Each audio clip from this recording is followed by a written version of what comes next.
The official discovery of dinosaurs in Alberta goes back to 1874.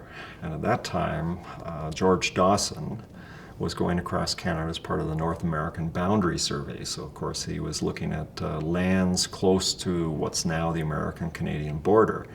And because he was a geologist, of course, he was looking at paleontological resources as well.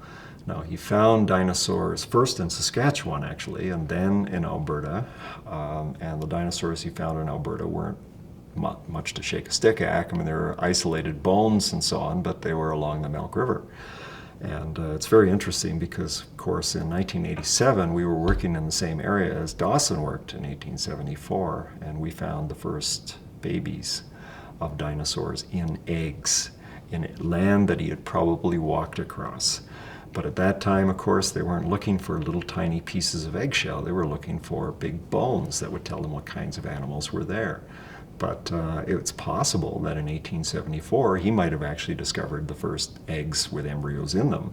He didn't. That was left for us in 1987, but the possibility was still there. It's a pretty incredible story. Over the next 25 or so years, several geologists from the Geological Survey of Canada came out to Alberta, and most of the time they were in fact looking for not just fossil resources, but mineral resources as well. And so J.B. Tyrrell, for example, he found the first dinosaur skull of what eventually became Albertosaurus in Drumheller. And what he was looking for was coal. He wasn't looking for a dinosaur skull. And it's a wonderful story where he was climbing up a cliff, and then as he peeked over a ledge, suddenly this big dinosaur skull was leering at him with all these teeth, and he said it gave him quite a start when he saw it. So by 1884, we had good dinosaur material. Some of those dinosaur bones were studied by famous American scientists at the time, E.D. Cope, for example, or Henry Fairfield Osborn. They were very famous paleontologists in the States. But really, the big transition in the history of fossil hunting in Alberta came in 1909. And at that time, a rancher from what's now Drumheller was down in New York City. And Wegner is his name, and he saw dinosaur bones on display in the American Museum of Natural History, and he went to one of the curators there and said, you know, I find dinosaur bones on my property all the time. Why don't you come up and take a look? So in 1909, Barnum Brown, who was famous for being the man who discovered Tyrannosaurus rex, decided to come up to Alberta and take a peek.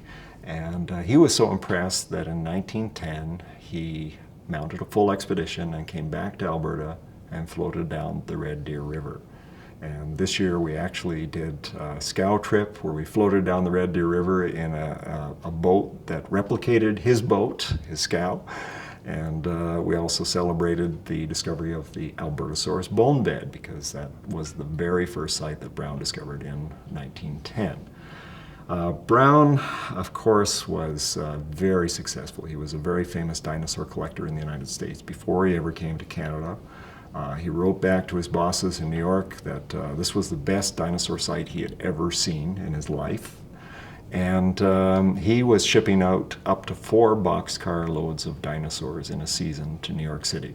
So if you go to New York City today and look at the displays of the American Museum of Natural History, you'll see that more than half of the Cretaceous dinosaurs on display there are from Alberta.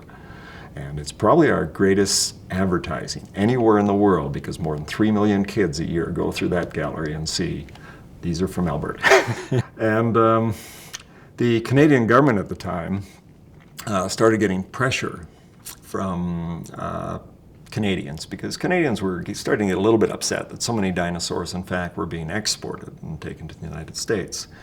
And they had 2 choices. One was either to legislate an end to Brown's activities in Alberta, or else to compete with Brown. Fortunately, what they decided to do was compete with Brown. And to do that, they hired another very famous group of fossil hunters from the United States, of course. And this was the Sternberg family.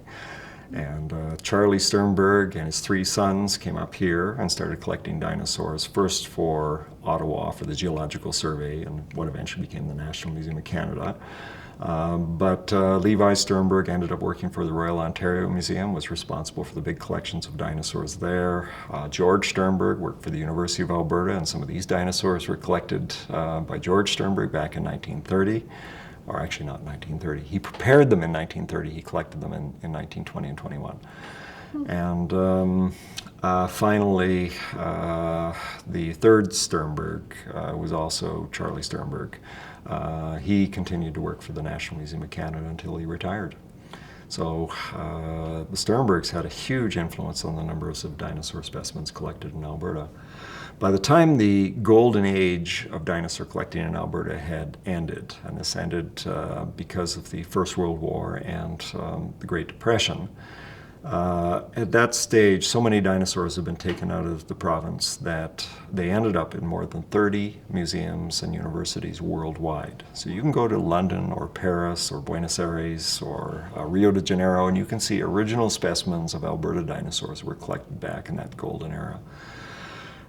We then went through a long quiescent period, and the problem was that dinosaur research was basically wiped out worldwide because all of the major museums had good displays of dinosaurs already, and secondly, again, because of the world wars and the Depression, there wasn't much money available for research, so research tended to focus either on military matters, or they tended to focus on things that were small and relatively cheap to work on. Dinosaurs weren't small, they weren't cheap.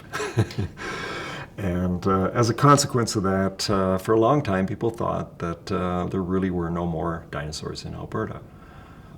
In the 1970s, though, there was a renaissance in interest in dinosaurs as we started to realize that these animals were really not very well known. They were fascinating in themselves, and there were a lot of things that we could learn now because most of the studies were biological rather than geological.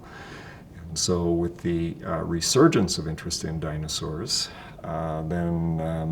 of course, I was responsible for the program here in Alberta and was very successful, thanks to a lot of people volunteering to help us and give us the manpower we needed in the field to find and recover those dinosaurs.